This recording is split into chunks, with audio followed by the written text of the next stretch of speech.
right, everyone. Welcome to another amazing episode of the Veteran Entrepreneur Masterclass. Today's featured, amazing, humble, quiet guest is Navy SEAL John MacLaren. John, welcome. How are you today? Great, great. Thanks for having me. And we have Giselle. How are you today? I'm doing well, Yeah, we very were well. we were pre-chatting before we hit the record button just about working out because Giselle's a guru at F-45 and John's a Navy SEAL. But John, did you hear the forecast for today? No, They call for thunder and lightning. Prepare for the storm. I knew Oh, there was no yes. way I was Come setting on. myself up for this.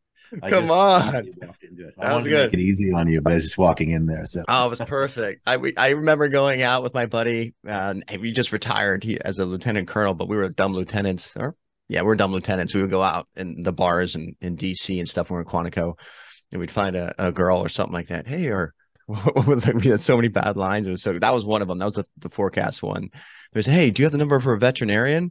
It's like, why? Because these puppies are sick. Then we are like, hey, do you have a Band-Aid? Like, why? Because I'm so cut. Hey, do you have any did you ice? watch? Why? I'm so That's going to be a swollen. movie now. Oh, it was Someone great. watching you is It going to was look it great. up. Oh, it was good. We would just sit there and ping pong it back and forth and just watch girls crumble and run away. It was great, but entertaining. Oh, let's talk about business. Shall we do that? Shall we talk about business? So, John, give us a little bit about your background. I know you're a Navy SEAL and you're kind of a coach now, but in your own words, talk about your military career briefly, and we'll just go from there. Just give us your military background. All right, I'll give you the short version. I spent about 10 years in the military. The first couple was in the intelligence field as a cryptologic technician. I was in the Navy. Then I kind of got the bug and applied for and got accepted to BUDS, and then went there and spent the rest of my 10 and a half years at a couple of different SEAL teams. I got out, started to do what a lot of SEAL team folks do, is work in contract work, executive protection, all of these things. And slowly but surely, I started to realize the how hurting the kind of professional world was for successful kind of out of the box thinking. You see it now all over the internet. People all doing the same thing, expecting it to work differently. Right, 99% of the people saying they're all doing the 10x program, and nobody's even getting 2x out of it. And so, I started to realize that a lot of our military work, as you and I have discussed before, a lot of our military background and thinking, once you understood the business world, it was incredibly applicable. And I think you've done that too in your wealth management environment. So the last 20, 25 years, I've done corporate leadership training, corporate development, even to include active shooter stuff. And I do business coaching, professional development. And one of my most enjoyable things to do is I run the Navy SEAL, Team Eagle One, Navy SEAL, SWIC, and Spec Ops candidate program. We happen to be the most successful candidate preparatory program in the country, bigger than the Naval Academy and all that stuff. I'm very proud of those young folks because they keep delivering. But that's what I do in a nutshell. It's everything is always under removing the obstacles to success and developing the systems that create success. And I think that's how I kind of got along with you so well. Is I think you're doing the same thing in the wealth side, and I'm doing that with the military candidates and the professional development side. Yeah. That's So me. that's thank you. Number one, by the way, thanks for being here. So going back to that point you just made, are you helping these high school kids that want to go in the Navy and want to go into BUDS or go in SEALs, or what is that? What is that program? Thanks for asking. It's one of my favorites. So what was happening is about 12 or 13 years ago, there was a Navy contract out really designed to increase diversity in the SEAL teams, specifically the SEAL teams. And I went to work for that contract for a couple of years. Great bunch of folks, but they had very little success. And as far as creating graduates and bringing that interest, and I really took a look at it like I do with any business and said, look, these are fantastic people. What's the obstacle here? So I recreated it. In fact, the first 6 or 8 months, the Navy used to call me and say, hey, you're training these kids too hard. And I said, I know you think so, but that's your in the box thinking. They actually came here to work hard to figure out where they're going to be best at. Well, before you knew it, all of a sudden I had this 96% graduation rate coming out of BUDS. What's the Navy have about 6 to 9% right now? So it started to get noticed, and I started to take a look at it. So what it is to answer your question Please. specifically, is it's anyone who's thinking about or is thinking about joining any one of the services for special forces, special operations, but I train to the SEAL team level. I train to the level where you should be a solid candidate for BUDS training. because by definition, that means you'll do exceptionally well or well above average in any other program. So most of the time, our average candidate is 18 to 29 years old. And in fact, this Sunday, we start up a new program in Northern California. So it's very exciting. There'll probably be 4 or 5 people there the first day and then hundreds by the end of the year. So it's exciting. And they work hard. I find this a lot, that the civilian world has kind of watered down standards. Anxiety's up, confidence is down, strength is up in a couple of areas, as Giselle was pointing out earlier.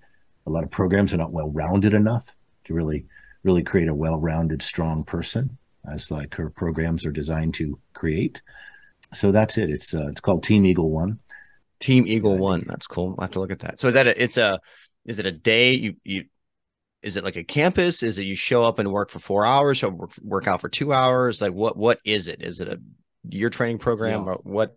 There's an online version and an in-person version, because of course I'm one person and I run one program, and I'm not going to, most people are not going to meet me.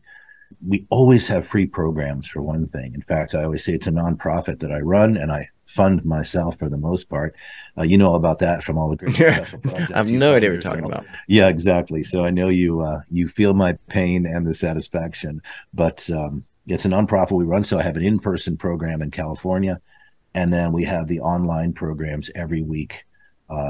So we work with folks who are actually in the delayed entry program. The challenge there is that the Navy used to guarantee a candidate 6 months to prepare when they got contracted. Now you might have 6 to 8 weeks, and straight up, you're not going to make it. Like almost a 0% chance on a 6 to 8 week notice to make it. But the military is hurting. The civilian bar of preparation and structure, and has really come down in the last 15 or 20 years measurably. So I try to catch these young folks as early as I can, saying you really need 6, 9, 10, 12 months if you're really committed. If you're not really committed, you won't make it then. So that's why the age group is all over, and I have different classes. I have one for the delayed entry folks and one for anyone. They can always sign up on my website. That's always free as well and completely online. I've been actually shocked on what we've been able to accomplish with our online program. I thought losing the in-person component would actually devastate it, but it turns out that it doesn't. I started to find ways around that, again, removing obstacles so that young hard chargers at a distance aren't obstructed or kept back from success just because they don't live near me. So that's it. And then in person, up in Northern California, we have in-person training, which is, as I say, it's biblical. It's devastating. We have people on TikTok seem to love to watch it because they love watching military training. But it's a strong program. It's as mental, confidence building, and anxiety minimizing as it is physical. We teach biomechanics of exercise, as the three of us were talking about earlier. And that's just not taught in many places in the world at all. I worked at, I've been to USC and looked at their football program and watched their injuries. And I think colleges like that pay top dollar, and they just don't understand biomechanics, don't know how to teach it. So we have our program has a 0% injury rate in the active duty Navy. So the BUDS program has about 30 to 40% injury rate. If you come from our program, it's 0. I think we probably saved the Navy $2 million on that alone, but it's a thankless job. As you know, this volunteer stuff is a thankless job. We have to be driven by personal purpose here. So no, I agree. Thanks for sharing that. I think you made a comment, you were surprised that the, participation or success of your program did not drop off just because it was virtual. We have to think of your audience. If your audience is someone who's motivated, wants to go and do BUDS or Rangers, whatever, that's a certain kind of person. So that person already should be self-motivated if they're even thinking about it. So someone who has that drive, desire to go into BUDS and knows what's coming or has an idea of what's coming is the self-starter. That's the kind of person that would be in that program that would succeed in the first place, right? So for you to say, oh, I was surprised to see it went so well, I'm actually not, because if you're the kind of person that's going to go into or wants to be in SEALs and wants to go to BUDS, you already have a certain sort of mindset that you want to do this, and you're looking for the skills to win that game, right? To build the advantage on your side. So I don't think you should be surprised. I think you should the people who are coming are people that are serious about it. You don't do buds training because you're for fun. Maybe I would say now guys and gals who are out and have had their time and they want to get re-engaged and invigorated physically, that like doing that training program for a year, I think could be an option just to get your challenge yourself and push yourself, not to go in it, but just to re-engage at a high level. Like I still try and do at least 20 dead hangs every morning still before I start my day. Maybe brush my teeth first, and then I can still do 20 dead hangs. I think they moved up to 23 now, but I don't mind still doing it. Everyone's like, are you kipping? Or are you this? Like, no, I just do. If you do it every day, it's not that big a deal. Right. But that first day you do one pull up, that's all you can do. And then how do you get two? Well, do one twice. Right. And then how do you get three? You keep going. So y'all start somewhere, and that's more about maintaining at that level. Yeah, very sensible. In fact, we always have a bunch of civilians there. As I often tell people, I'm a mentor, not a recruiter. So my number one focus or mission is to raise the bar in naval special warfare, which has been declining slowly. Remember, the military is a mirror and a magnifying glass on the civilian world. So when you watch the military standards across the board have just dropped to almost zero. So almost any body fat and almost any aptitude and educational level can now join the military as of a couple of months ago. And people talk about, well, the military standards are dropping. No, the civilian standards are dropping, and we can't fill the space in the military. I use an expression that you can understand from your history. In A in the civilian world is a C in Spec Ops, or naval special warfare. So if somebody thinks they're an A player out here, they're more likely to be a C player in special operations than anything else. The other point you made is really great, is that our Team Eagle One program is it's designed to the rising tide raises all boats. About 50% of the people that pass the test to get into special forces, naval special warfare, should never be there, not even on day one. They should never be allowed. They're going to get injured. They're going to be devastated. They're going to be ashamed of themselves. They're going to be demoralized. Things I would never wish on my kids. I would never wish on your kid. And so one of the great points of our program is if you start to follow it, you become very clear where you belong. So you'll make a choice that you belong in, that you can be the top 10% in, that you're not failing. I had a recruiter tell me the other day, he said, oh, that's okay. Just let them go. They'll find the right job after they quit. And I said, I'm glad you're not sending your kids with that mentality. Wait till they fail out of the program or get permanently injured. So every special forces, every unit has an incredibly low level of entry. The basic level of entry is guaranteed to fail 100% of the time. They will not graduate, but it's a recruiting tool for the services. As the Navy has been fond of telling me over the years, the BUDS program, the Navy SEAL program, is the number one recruiting tool for the entire Navy. Yep. They put more people into the Navy, into other rates by using BUDS. So in our program, we have an expression: you don't work this hard and not know exactly who you are. And so what happens is we always talk to them about this. Hey, you're not on this path, but you're on this path at a very high level. So we have a 100% enlistment rate, because these young folks say, oh, thank you. Finally, someone's helping me figure out where I belong. And they're not just telling me that I can make it, because you can't. If someone is anywhere near the entrance level passing, you are not graduating.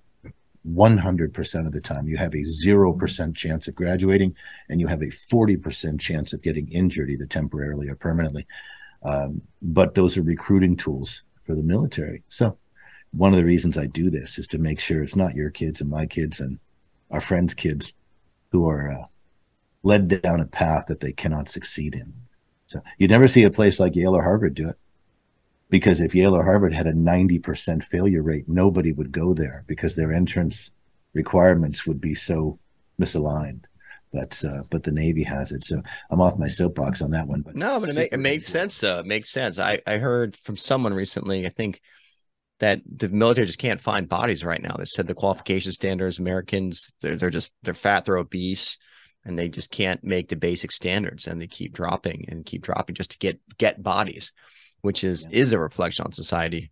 And that's a whole few nother weeks ago, they brought conversation. them down unprecedented levels. Like they lowered it to the point where the next step would have to be anybody who can pass the medical exam. So they're so low. And you're right. I've been in this game for like 38 years now. I've never seen it's never been like this. It has never been like this. It has never been so hard to find people. And I'll tell you, I work with some universities for sports and leadership training.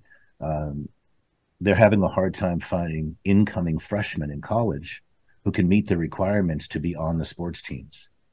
It's never the standards have never You mean the academic side or the sports in athletics. But there you go. To your point, the specialty science, the microscopists, the specialty science arenas.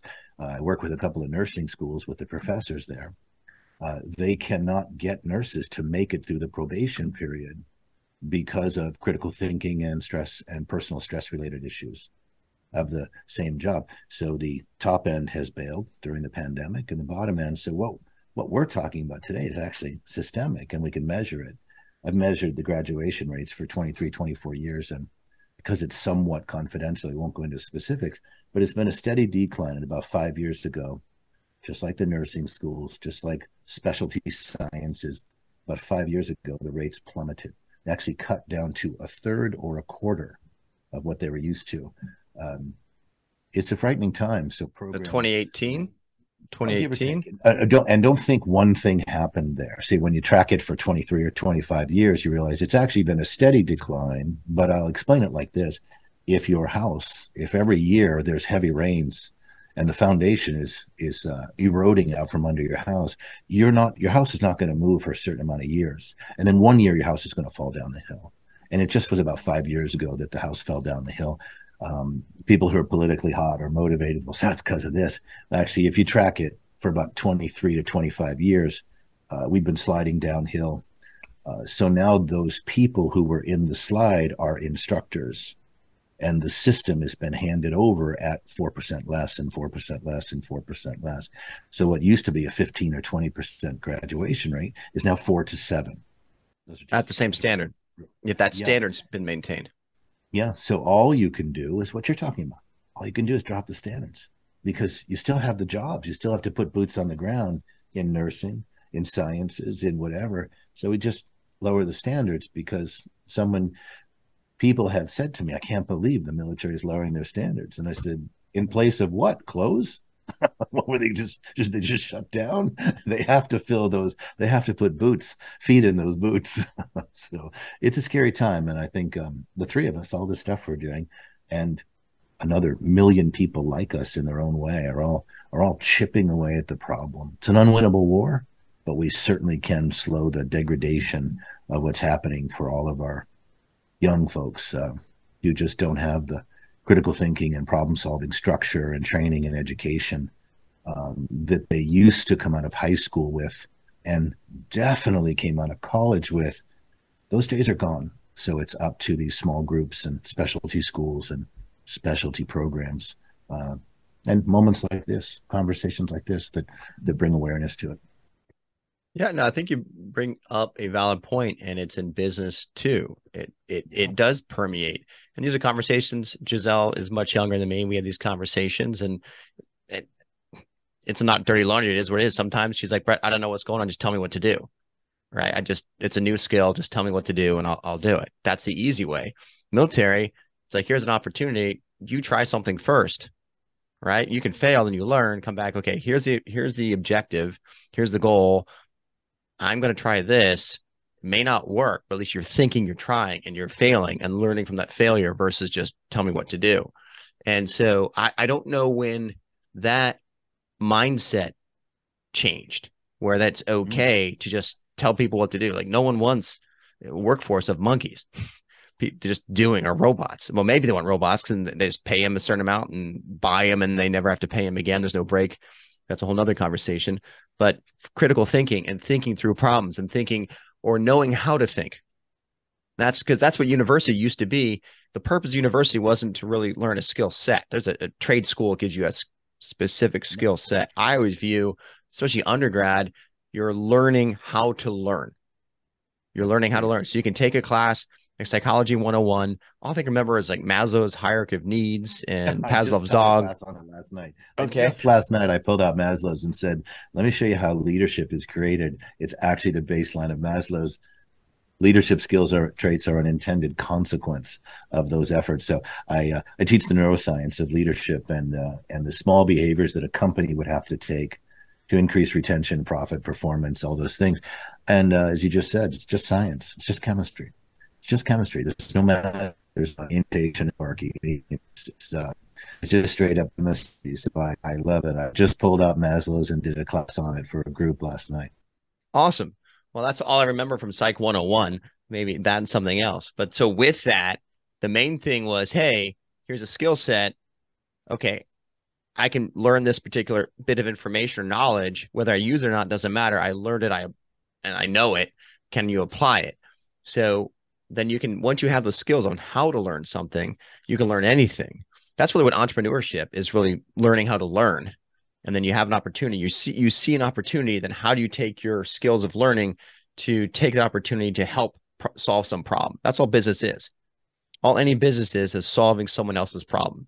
And if you can solve someone else's problem, you get revenue because people buy your stuff. Yeah. That's how the economy works, is really just nothing but identifying problems and trying to make things better and easier. We're all just striving to move forward. But you're right. It's interesting, if as technology has moved forward and social media and all these other areas, it really is, it's a group think, because everything's right there at your fingertips and Facebook, and you can see what's right or wrong, and the participation awards started coming, and just thanks for trying. It used to be, no, you lose, you're a loser. You're not number one. If you're not number one, you're number two. I guess what number two is not number one. You lost. Right? Well, I look at, with all you're saying too, I look at the name behind you, Strategic Wealth Endeavor. And even in your name, strategic means you got to think about stuff. And it's wealth, but it's an endeavor. It's a path. It's a path. One of the, you asked when the shift started, and I don't know. Like I said, I've only tracked this for about 23 or 24 years, so I only have that far. I don't know if the decline started before then in the areas of business and military success and injury stuff and that I track. But if you notice, the entire internet sells done for you. The entire internet sells instant guru. It doesn't sell strategic. I have to think about money, and it's a journey. It's a navigation. So when I looked at, as you started talking, I looked at your company name again. I thought, well, there it is. There's the science in that. Is I have to think about this constantly, focused on the end result in this case of wealth. And then it's a constant journey to navigate. Whenever I see something online that says, in 30 days, I'll create this for you, you should run away from that company. You know, I always say to people, someone said, you actually guarantee money back? I said, I do. Because if we're not going to work together and act, there's no, as you pointed it out, if you follow certain steps, you will increase your business. If you train your people a certain way and yourself, you'll retain more people and they will perform higher. This is something the civilian world seems to miss at times. So yeah, I can guarantee that we will increase 30 to 100% in every area we touch every year, because to use a double negative, you can't not do that when you're doing strategic wealth navigation. You get it.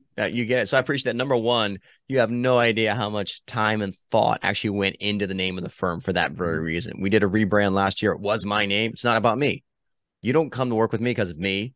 You work because you have you're on your wealth endeavor. And if I can help bring some strategy to it, together, we win. That's exactly how it came together. So I think you are the first person, Giselle. Have you actually ever noticed another professional look at our name and look into our name that well? So no, sign of respect is awesome, because you nailed it. And there's so much thought in that name. Most companies just have a name, but there was so much time and thought and going back and forth. Like, we were going to use another word, but I couldn't use that word. It was promissory, and compliance came back. Like, there was so much time in our name. It's ridiculous. So I want to thank you for that. And then you made me think of a personal business story, which I'll share, which I think is prudent for the podcast. There's a vendor that will help you get clients, will help you do this, will help you. Okay, great. And I went in and I said, I'll do them. And they had a cost. Okay, so I'll pay you X, but I need an ROI. If I don't get an ROI, you don't get to keep this, right? I'm not coming here for a participation award. I'm coming here for results. Oh yeah, it's going to work. We're going to do this. We're going to do that. And okay, let's roll. And so we tried and we played and played, and they wanted me to play the game a certain way. I'm not going to play the game your way because it wasn't me. It wasn't authentic. It wasn't just who I am. And I don't compromise my standards or qualities. I just don't do it. If it doesn't feel like me, it's not going to be me. Long story short, it didn't work. I said, okay, well, thanks. I want to get my refund. He's like, refund? I'm like, yeah, I didn't make $1 on this. We didn't get one client. So that was our agreement. He's like, well, Brett, didn't we try? I was like, what did you just say? I was like, didn't we try to help you? Didn't we try? I'm like, I'm sorry. Could you spell that? I almost blew up. Not really clear what you're saying. Right. I almost just blew up. I'm like, did I try? Of course, I tried. You tried. Did we get $1 in? Did we succeed? No, we didn't have one bit of success. And that was our original agreement. It's like, I've never refunded anyone money before. I'm like, I'm sorry. That's on them. That's their bad. But I told you from the beginning, day one, if I fail, you fail. If I win, you win. And actually, they quit me. So I said, if you're quitting me, you're refunding me. And they're like, we've never had to do this before. And they did. So same thing comes to it. It's not about a participation award. And we talk about it sometimes. If you fail in business, revenue doesn't come in. You don't have cash flow. You have cash flow, you can't pay bills. Right? Like, should I tell Giselle, hey, Giselle, I'm going to try and pay you. Should I just try? Or do you actually want to get paid? Right? She's like, huh? Yeah, you can't, at the end of the day, you either succeed in business or you don't. And if you fail, you close your doors.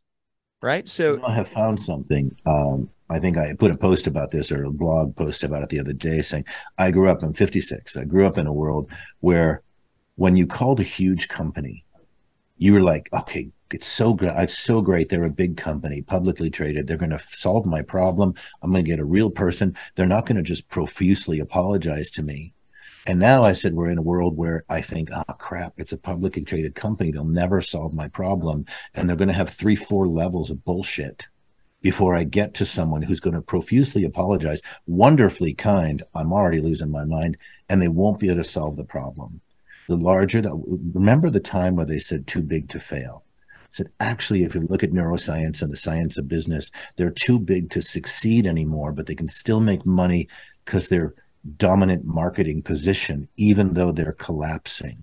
We saw this in Fannie and Freddie. We see it on Wall Street issues. We see it on all these things. We say it's too big to fail, but I think there's a point where you get too big to succeed because the dots don't connect anymore.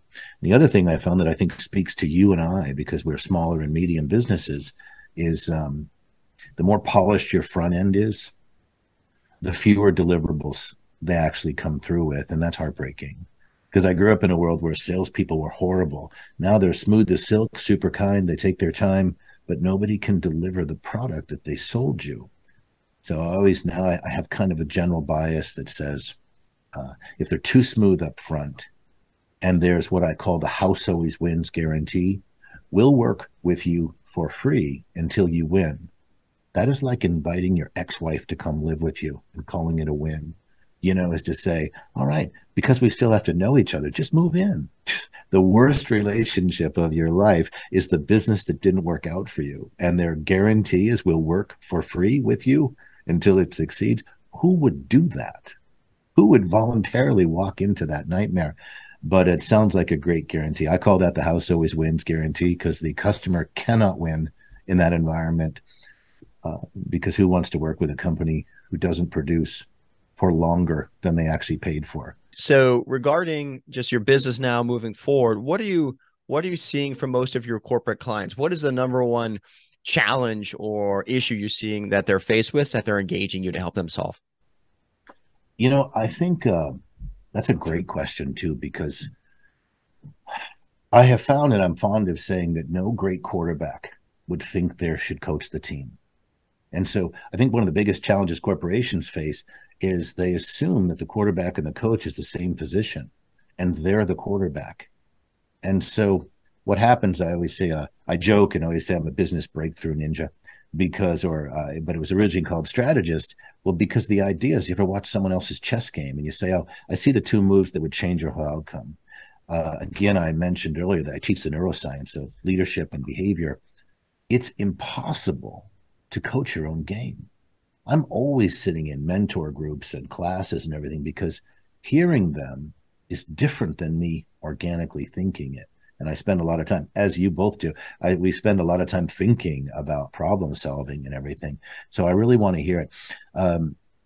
So one of the biggest issues I find is when I talk to executives and business owners, small to medium business owners are just stuck.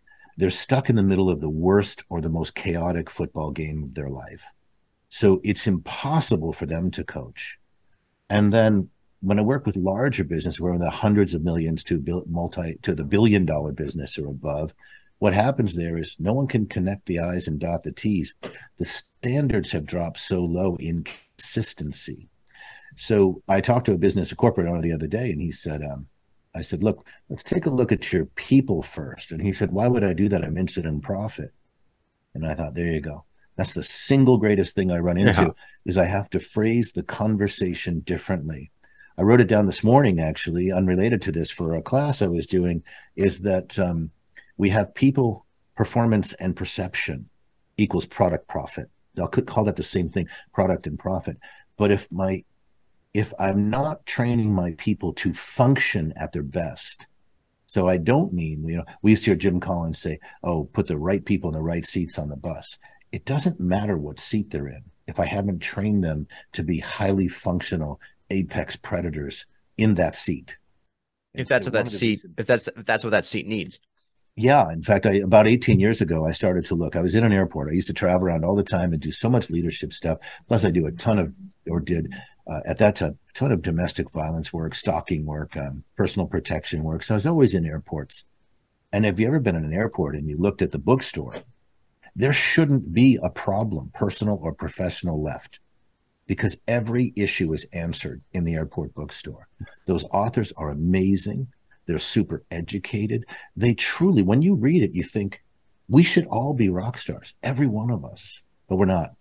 So about 18 years ago, I sat down and said, we're not just stupid. There's all these authors, all these books. Why is every company buying the same stuff, having the same trainings, reading the same books, and not changing? So I went to work on it. And I really found the answer in the whole neuroscience of and human biology, saying, oh, there's rungs missing on the ladder. So when you read those books say, here's rung 5, here's rung 9, here's rung 12 on a 20, 30, 40 big, tall ladder. And I thought, what's missing is your brain, the human brain, cannot take big jumps. It can't add great big logic. It has to go next step, next step, next step. So I started creating programs called Leadership Biomechanics. And Leadership Biomechanics was, what is the next step? And I'll give you an example. I'll give you a fun example. People always say, oh, leaders have integrity. Well, I was at USC actually not too long ago talking to the midshipmen. And I said, can anyone tell me what integrity is? And the room went silent. Right? Room went silent. Midshipmen didn't know that? Yeah. Well, because we all think we know what it means. But integrity is a sliding scale depending on your stress level. 100% of the time. If imagine if you and your family were in serious trouble, your personal integrity would shift immediately to adapt to that situation. So integrity is not a thing. It's not a thing you buy. So I always liken it to say a brain doesn't understand what integrity means, but we use words like these. So you read them in the airport bookstore and you say, oh, it's so great. I'm going to develop trust in my corporate teams. I'm going to do this. We don't actually know what that is until you teach first rung, second rung, third rung. So when I work with a group of people, I'm always saying you should find yourself to be 30 to 40% more productive, 30 to 40% more organized, 30 to 40% more patient within a few weeks, because that's the rungs. Those are the rungs that are missing. So one of the things I talk about, and when you said, what's the biggest issue? The biggest issue is everybody wants profit. And we can often confuse sales with profit. So that's one of them. And then we train our people to do a skill, which is fantastic and necessary. but we're not training our people to actually elevate their potential. That's a different type. And I'll equate this to the Navy and the Marine and the Marines and, you know, the Air Force and Army, as we talked about earlier. When we first started talking, we said the standards are dropping. Remember, the military has never taught leadership. They say they do. The civilian world used to develop basic leadership traits, and we stopped doing it. So our critical thinking and our problem solving, exactly what you pointed out earlier, all that stuff stopped being taught. The structure, the consequences, they all went away, or many of them went away. So what we have in the military is the military never taught leadership. The SEAL team certainly didn't teach leadership. They teach management under stress. Management under stress is not leadership. The leaders emerge because of the work they do on their own or all these different things. So leadership biomechanics is truly a leadership, training your brain to have greater demonstrations of integrity, problem solving, critical thinking, you know, empathy, all those things. So very exciting for me because every one of us alive has our brain working. So we all elevate to some degree, which means the whole team rises together to whatever degree they're capable of. Super exciting. Your profit is a direct result of that. And then the other thing is helping business owners understand that your sales, sure, sales lead to profits, but doubling your sales does not mean doubling your profits. You might only have to increase 10% to double your profits. And strategic wealth endeavor, you know exactly what I'm talking about, saying, look, if you just keep doing that, you're not going to create the same wealth as if we did this and this. You know, it's your business. I don't give specifics because I'm not educated in that area as you are. No, I think it's what you made a couple good points there. So I'll touch on the last one, and then I want to come back to your definition of integrity again, because that's still sticking with me. So I actually was part of a mastermind group, and they were chatting. One gentleman, actually, it was a really good point. And he said, you know, think about when you first got into whatever job or career you're in, and you made your first 100 grand, or some of you are still working on your first 100 grand. And like, wow, I made 100 grand this year. And now maybe you're a little bit beyond that. It's like, what's stopping you from making that a month? And it was kind of quiet. And then, well, I'm going to tell you what you did to make your first 100 grand is not going to be the exact same thing you need to do to make 100 grand a month. And that actually stuck with me. It was one of those Tony Robbins kind of things. But it actually, that part made sense. That resonated. And actually, I'll go back to that another point he made. You were talking about Grant Cardone and 10X, and there's Tony Robbins and all these motivational people just thinking you're just going to have no. I call bullshit. And I'll tell you why. Because with all these gurus and the motivational coaches that will take $5, $10, $15, $20, $30,000 for a session to sit there and it's going to fix you and you're going to be amazing when you walk out, you can be as motivated. You can be the most motivated person in the world. Motivation doesn't mean you have the skill set to accomplish a particular job. Just because you're motivated and just mindset, you feel good about something and you want to do it, doesn't mean you have the skill set to do it. So if you want to do something and you don't have the skill set and you don't have the skill set to recognize that you don't have the skills to get the skills that you need, you're never going to move forward. And so people just keep spending money and spending money and spending money. There's one Tony Robbins. There's not millions of Tony Robbins after all these years and all these people he's taught. Think about it. If you're a listener right now, you do Tony Robbins, Grant Cardone, why isn't everyone them now, right? If it's so easy to be them and they're giving you all their quote, unquote, guru ways away that you can buy from them, why is not everyone a guru like Grant Cardone and or Tony Robbins? Why aren't we all? So it's at the end of the day, you can be as motivated as you want to do well. But I think, and this is my personal opinion in business, if you're trying to accomplish a goal or a mission or whatever it is, increase sales, increase productivity, increase efficiency, and if you don't have the skill set to do that, it doesn't matter how much you want to. You have to acknowledge you don't have the skills, and you go either find some of the skills or you go learn the skills yourself. And so I'd say in business, it's normally easier to find a professional that already has those skills and complement you. You get from A to B faster than you take the time to learn. But if you've got the time and the profits there, and you can take the time to learn, then that's okay. So what are your thoughts there? And then I do want to go back to the definition of integrity. But I love what you said. You just kind of summarized in your own way. We're missing rungs on the ladder. We could be super motivating, but that's one or two rungs. So, and also success makes you super motivated. So I can go and sit in a seminar and have people pump me up, and I love it. I love it, right? It's like, watching American Idol, right? Who doesn't like to watch great singers? And I'll do that. So they're fun things. But those rungs are missing. And I often say this, eventually you have to do something. And you have to do it well enough to know you might not be the person to do it, which is what you said. You just said it in your own way. See, this is what I mean. The answers are all out there. And what happens when we look for constant inspiration is eventually I go back and I say it to the SEAL team candidates all the time. I'll say, look, I don't care how much willpower you have if you're not strong enough. If you don't have the lower leg intelligence to move an ankle through the sand and the endurance in every single area, as Giselle, as we were all talking about before, if you don't have a fully functional strength in multiple areas, your willpower is not relevant. If you do, it becomes relevant. The greatest willpower in the world who can't lift that rubber boat will not make it, and they will get injured, and their willpower is now their biggest weakness because they're ignorant. They're ignorant. They're just uneducated, right? Ignorant. They're ignoring the other aspects that were required in making that happen. And you just summarized that so perfectly. I tell it to the candidates all the time. They're said, well, it's just mind over matter. No, it's not. There is a skill set, and there is a behavior pattern, and there is an evolution of training that has to be part of your business. Otherwise, you're going to spend your life in chaos, and it's painful. And then you're working 7 days a week and 84 hours a week and doing all these things. So, yeah, you notice how I use the expression in neuroscience that all systems duplicate themselves, meaning that if what I'm saying resonates and has any truth to it, your phrasing should match. And it did. It did, saying, look, that's fantastic that you got this, but we also needed this and this and this.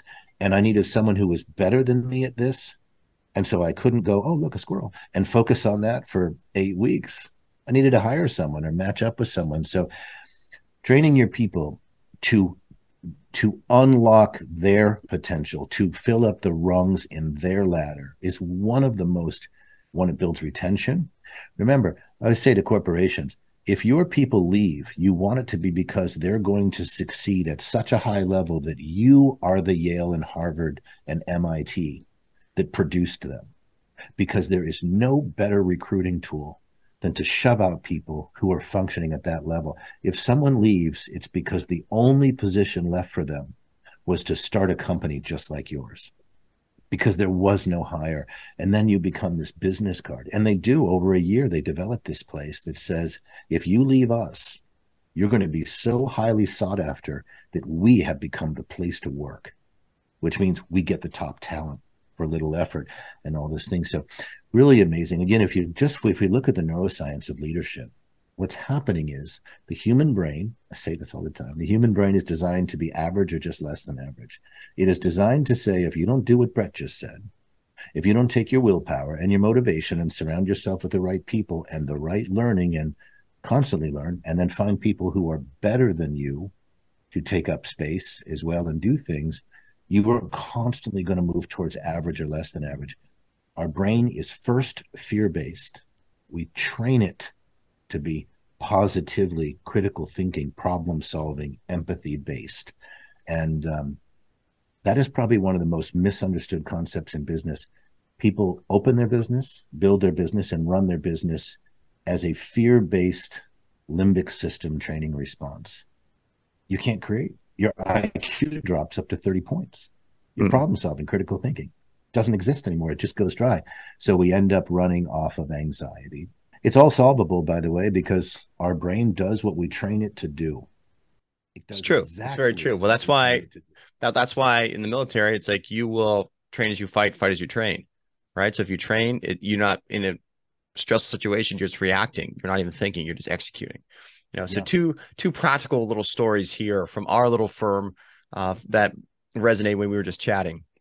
And to the example of skill set. So Giselle, I'm going to put her on the spot. She doesn't know what's coming, but she's been helping with our social media, and she creates some things for the podcast. She does some work for it, and we're going a different direction with another media, and we have another team that we use, which is also veteran owned. We try, and if you're a veteran entrepreneur, my only plug is try and find other veterans in business. If you need partners, find them. So most of our vendors we work with are veterans. So we have a firm we use that's veteran owned, another Marine, and we're going another direction. It's an area where Giselle doesn't have the skill set, and she's trying, right? She's trying as best she can.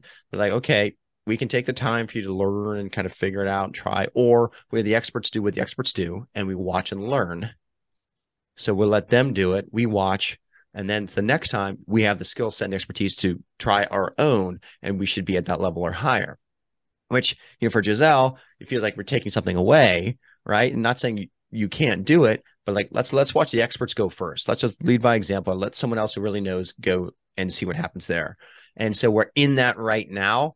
And so that's a conversation we had yesterday. We're going to see where it goes. To that point, I'll give a personal example. There is an area of business which I offer, and I will say that I'm book smart there, but I don't have the most practical experience. So I found what I call my Yoda in that area, the Jedi master of this particular area of business. And I invited him in, and he's been mentoring me. And we have a client with that needs their solution, that will benefit from their solution.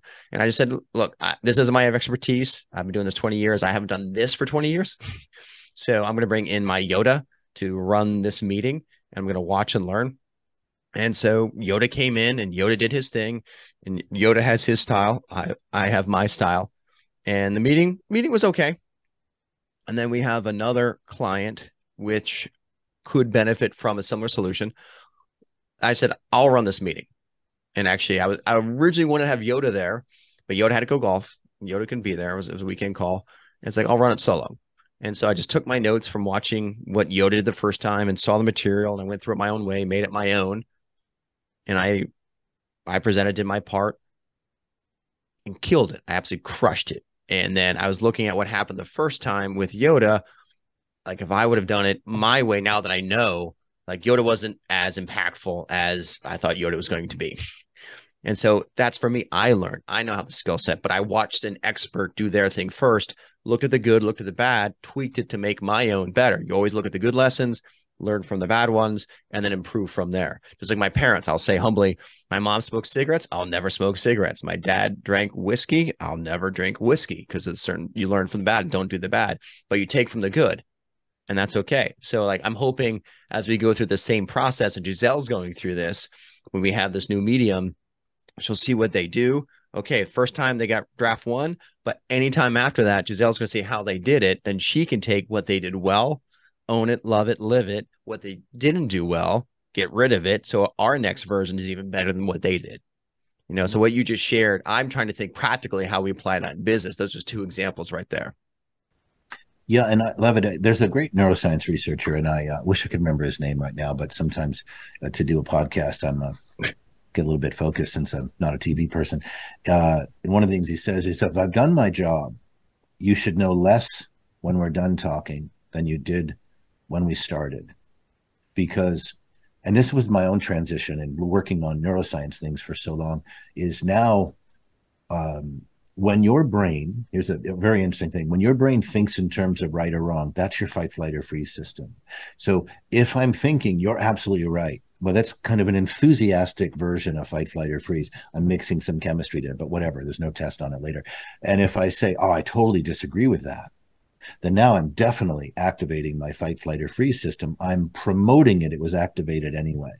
And so what happens is now my ability to think and hear, I get tunnel vision, tunnel thinking, tunnel hearing. So over the years doing all this work, your brain starts to listen to people, like when you talk, or when Giselle was talking earlier, that it starts to think, that's so interesting, the way you're phrasing that. That's so interesting. And it stops deciding whether you're right or wrong, because those are fight, flight, or freeze responses. Yes, you're right. We're safe. No, you're wrong. I'm not safe around you. It's constantly trying to make those decisions. So in a good training program, what happens is you start learning from each other so much faster. And so what you're saying really speaks to it is, so one of the things I throw out there for your listeners is, if you find yourself saying, oh, I totally agree, or I disagree, catch yourself and say, no, what is it Brett's saying that's really interesting? What is it Giselle's saying? When I got booted off before, I was like, Giselle's sitting so still. That's interesting. Really, my screen had frozen. We edited that out. That no one even knows that happened. That's how dumb I am. So, but anyway, so think about right, wrong, good, bad, agree, disagree. They're all indicators that your IQ is dropping, your available IQ. They're all indicators that you won't hear as well, you won't think as well. But you have to train your prefrontal cortex, because you can't take something away from your brain. I can't say, stop thinking about green monkeys. You're going to think about green monkeys. But what I can say is, let's think about great big pink elephants. See the difference? Automatically, I even thought of pink elephants. You can't take something away without replacing it. We're constantly telling our employees what not to do. We actually train them what to do, and they move out of what not to do. It works 100% of the time. And I'll tell you, you ever hear people talk about empathy? In a group of corporate folks, they might roll their eyes because empathy has been confused with sympathy. Empathy is we understand each other, so we're going to reinforce the guidelines and move forward.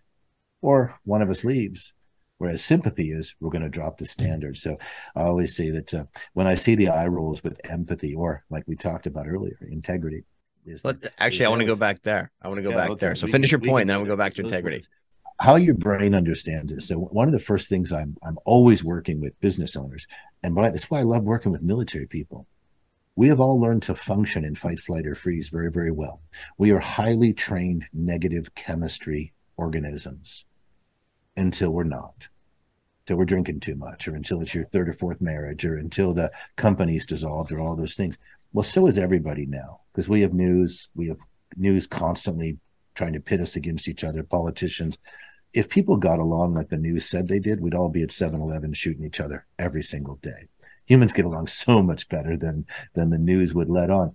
But if we think about how your brain works, your brain naturally defaults to fight, flight, or freeze. You get tunnel vision, tunnel hearing, problem solving comes down, critical thinking comes down, self-respect is eliminated off the board. So, and I always say self-respect is the only respect. And what is self-respect? To your brain, self-respect is recognizing, and you said this, recognizing where I'm at and making a decision that comes to a more positive direction. That's all self-respect is. Reviewing myself, self-respect, reviewing myself and making a choice that is more positive than it is negative. That's a big thing. Yeah. To Giselle, that's one thing. To you, it's one thing. To me, it's one thing. All three of us slightly different in the same situation, but our self-respect says this response will make it more negative. This response hopefully will make it more positive. So when I'm teaching self-respect, we just come out. You'll find in two or 3 weeks with a company, everybody's making higher performance, higher production, higher intelligent financial decisions. People aren't dumb, but they're dumbing themselves down.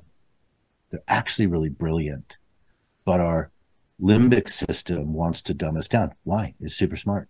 If you're stressed in your job, you are not going to be as smart, so you slow down and don't progress as well. But for us, we're adults. We make stupid choices. We spend too much money. We have turnover. We have lawsuits. We have dropping stock prices. So it's all there. It's great chemistry, and then, like you said, great skill sets and great organization. We throw some lean in there, some Six Sigma, and we're off to the races for some great increase in people performance and perception. Perception leads to product and profit.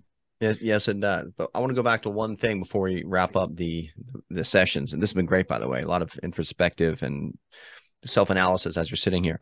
So you said, or what is your definition of integrity? It's funny. I don't pin down too much of a definition on this, but I'm looking over my computer right now because the whiteboards that I do classes on is right over here. If you think about integrity, first of all, it's always a sliding scale. Integrity is a consequence of how you're treating yourself. You said it earlier in your summary of skill sets and everything.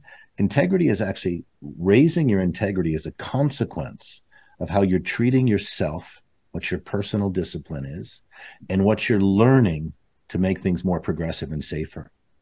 The more you do that, the more your integrity will rise. So integrity is really your brain saying, what would be better for the outcome for us? See, integrity has no victim. So what would be better to the outcome for us? It turns out people Who's say us? integrity. Who's us? Yes, yes, the we. It's Because yourself. when you're in fight, flight, or freeze, it's am I safe? And when we're on a team and we're in our prefrontal cortex, we say, what would help the three of us actually progress more? I might not be correct about it, but that's my intention. So when we look at integrity, it turns out that what you say and what you think matters. Remember, I can't lie to you until I've lied to me. I can't lie to you until I make my brain very, very negative.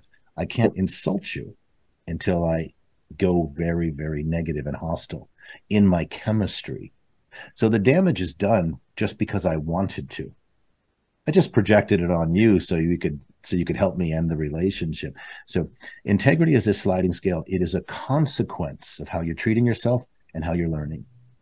I think maybe we're saying the same thing differently. I'm an over simpleton. I'll just say that. So honesty is telling the truth to others. Integrity is telling the truth to yourself. Oh, fantastic definition. That's fantastic. it. Yeah, That's fantastic. it. Think about what you're saying in brain chemistry. So Chemistry. what I was trying to go where you were sharing that, hey, for yourself, you have to tell yourself this and do that. Integrity doesn't rise or fall. Either you're telling yourself the truth or you're not. You're doing well, you're not. I'm in a good situation or I'm not. This. Here's what happens. So integrity in you might be in a different culture, and we might say showing up on time is integrity. I've worked in cultures. I won't bring up the countries because people can be. I love cultural variances, and it all comes down to how that culture has evolved, levels of oppression, war, famine, decadence. The United States have been very decadent for some time. So if we look at that, and there's entire cultures who think showing up 2 or 3 hours late is absolutely no big deal. But all over this country, you'd say, what is wrong with your integrity? That was your word. So remember, integrity is a sliding scale because how your brain works is how much you think matters. But you really pinned it down. You pinned it down. Great phrasing. If you don't have self-awareness, I see Giselle on the screen. If I don't have self-awareness, I cannot be more aware of what Giselle might be experiencing in our relationship, in our conversation. So you pinned it down. My word to me, I always say, my word matters to me. That's your integrity. That's your integrity. Yeah. So it's really fantastic description you had. And that's why it's a sliding scale. You can work with some cultures who, I used to work with a group of folks, first generation folks, and I couldn't even spend money. I would call them, the radio stations, do whatever. And I worked with an entire community. And I thought, are they angry with me? Have I done something wrong? Do I not fit in? I'd see them 2-3 weeks later after calling them 6 times, and they'd say, hey, how are you doing? Come on in. Let's have dinner. We're going to eat. And I said, yeah, I've been called about 6 times. Oh, I know. Not even, I've been busy, not even an excuse. And when I started to look at the history of those cultures, I thought, oh, such amazing oppression, repression, suppression, that integrity is very different for them. Very, very different. So the challenge with integrity is we keep thinking that it's the same for everyone. People even say doing the right thing when nobody's watching. Well, first of all, as you pointed out, you're watching. And but the bottom line is integrity is a sliding scale depending on the level of neuroscience and brain chemistry development. So one person thinks showing up on time is great integrity. The next person cannot figure out why it bothers you that you're 2 hours late. That's why integrity is a very, very dangerous word, because the concepts of right and wrong are fight flight. It's crazy. We can get too deep into it and it'll make people's heads spin. But when you actually go through it a few weeks, you'll find everybody's examples of integrity rising because of just what you said, recognizing what makes them feel better in a decision and what makes them feel worse. And a lie always makes you feel worse, than finding a way to navigate to a more honest position. So I love your phrasing. Yeah, I'm still not sure I'm sold on the sliding scale, because I just think either it's cool. We could agree, disagree.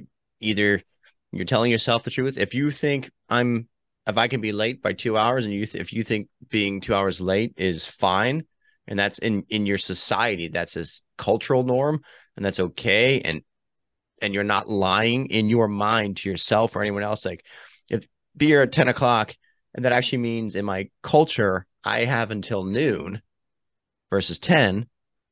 Okay, I'm not lying to anyone. My integrity isn't being questioned. I'm not sacrificing my integrity, because in my culture that is I'm telling myself the truth, it's fine because I understand it.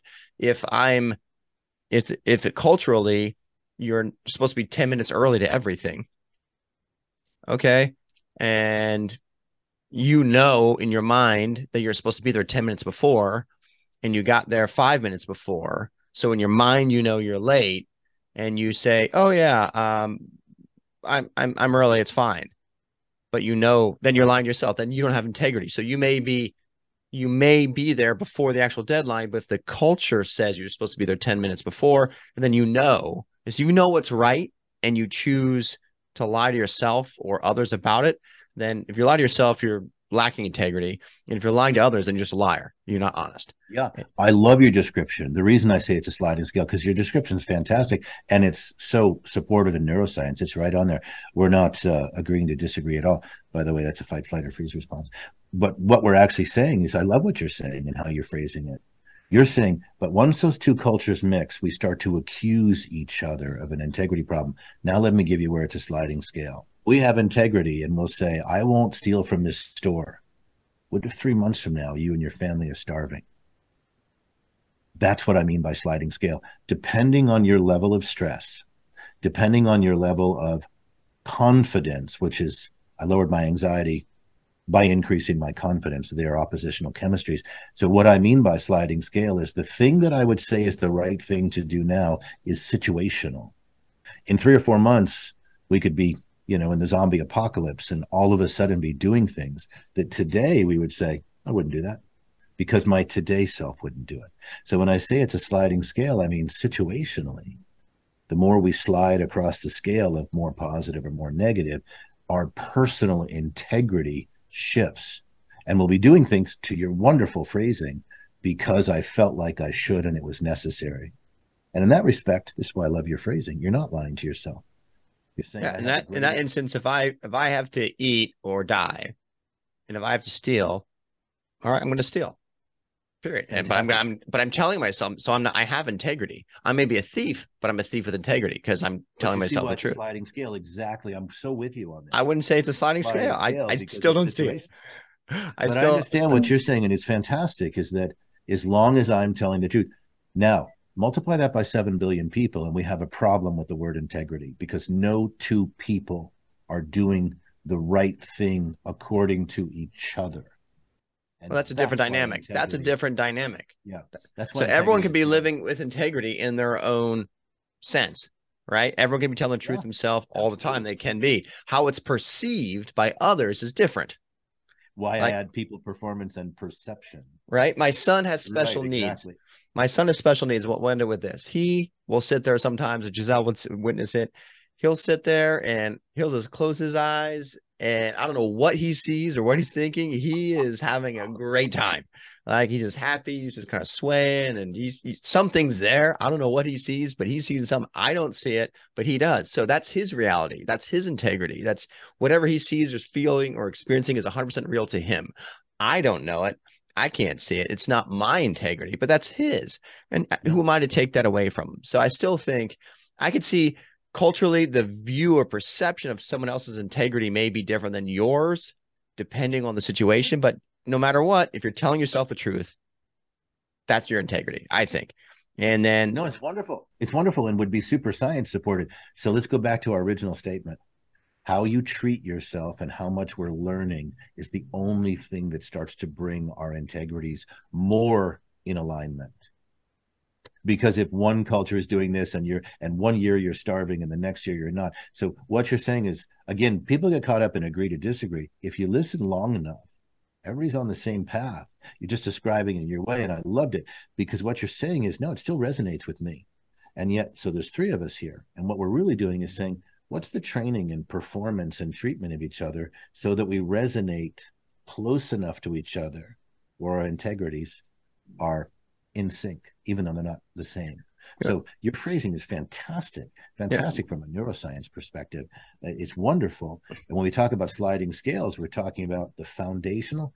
We talked about this with the SEAL candidates. We talked about this with the nursing schools and the corporations and the small businesses and the marketing. They're telling themselves the truth as they know it. Let's just be Pollyanna about it and say they are. telling I was like, ourselves the what are you truth is a saying? lie. I was a call your integrity right there. Yeah, That was a yeah, lie. sure. Because of the foundational truth of how we treat ourselves and how we learn, it shows up differently. If because I'm pretty Pollyanna, oddly enough, after 38 years of doing this, incredibly domestic violence, stalking the SEAL teams, I'm incredibly Pollyanna because I keep finding the way people can treat themselves, which starts with eating. There's whole countries that can't eat very much, and the way we learn. And if you look at every society, their biggest problems tend to be: do we actually have an environment we can learn things that matter to your brain, to your integrity, as you said? And can we treat ourselves in a way that we can eat, sleep, have relative safety, and all those things? Even our news goes after telling you that we don't have those things, even if we do. That's amazing. It's amazing. Okay. So imagine in today's world, you're in this country, your employees are going to come, your colleagues are going to come to work stressed out because everyone's telling them they're unsafe. It's incredible. It's incredible. So our job, whether it's wealth management, business coaching, whatever, part of our job is to actually help people live a lifestyle that they can learn to create their own feeling of safety in, thereby maintaining their own level of integrity. This is why I love your phrasing. It's fantastic. Then the more we do that for each other, the closer our integrities resonate together, where I'm like, hey, I get it, Brett. You and I are kind of similar in our integrities. We're going to treat other people in a similar way and call that the right thing to do. So I love your phrasing. It's fantastic. Well, there we go. I want to remember. So, but John, if someone loves your phrasing and wants to reach out to you and find you, how does someone find you? Simple. I have two websites. My professional business coaching and consulting and group stuff is at directactioncoaching.com. And Direct Action Coaching. Hold on. Directactioncoaching.com. Got it. And my nonprofit, that's all the free classes for veterans, for Navy SEAL candidates, for people who want to understand how to develop their prefrontal cortex and get a better level of integrity, not have a sliding scale, just be more solid in it, right? That is directaction.us. Directaction.us. And like your phrasing and your company, I use direct action because we're going to do something. Everything we do is not just to hype you up. It's so that you actually practice and recognize a positive change in your business, in your personal life, in your families. That's why we're here, right? That's why you're here, right? Is to actually get people we're here, man. to do something that leaves them in a better place than they were in yesterday. Thank you. So fantastic. Appreciate it. Well, definitely appreciate you being here, John. Hopefully a couple of our listeners reach out to you for that direct action. Giselle, what are you thinking? Big takeaway from today. So a lot of personal development. It's focusing on yourself and how you can grow to be a better person overall in your business and in life. So that means if you need to go find some training, if you need to go read some books, go find the right people, surround yourself with them, learn from them. That's what I took away from it. I think it's good. I think you're spot on. And then if you want to go on a wealth endeavor and want a little strategy to your for your wealth, give us a call. We are at SWE90.com. That's Strategic Wealth Endeavor 90.com. And I'm Brett. Thanks for listening once again. John, parting words. I know you got it. Parting words. You close it out. Well, I'll tell you, since you just talked about your business, I'm going to say you cannot do that alone. It's not taught. I looked at all the letters after your name and I kind of laughed about it and said, none of this is taught. That's why all those letters of different courses and trainings and certifications and degrees you have. And I laughed and said, there's another thing that's just not taught is anything about wealth. And yet people don't know it's not taught. So I hope it's amazing. Everyone thinks they know. There's a million coaches and gurus out there and this and that. And there's no quick anything. There's no quick anything. I have a great friend who said he was managing a $2 billion hedge fund and bouncing checks because no one taught him about personal finance and the general organization and structure to make his life easier. He said, if my clients knew that I was bouncing checks and managing $2 billion, they would just run. And he said, but it's just not taught, even at the Ivy League level that he came out of for college. So thanks very much for having me. Likewise, man. Thanks for being here. John, been a great time. Giselle, awesome. Thank you for having you here as well. Everyone, see you next week. Peace.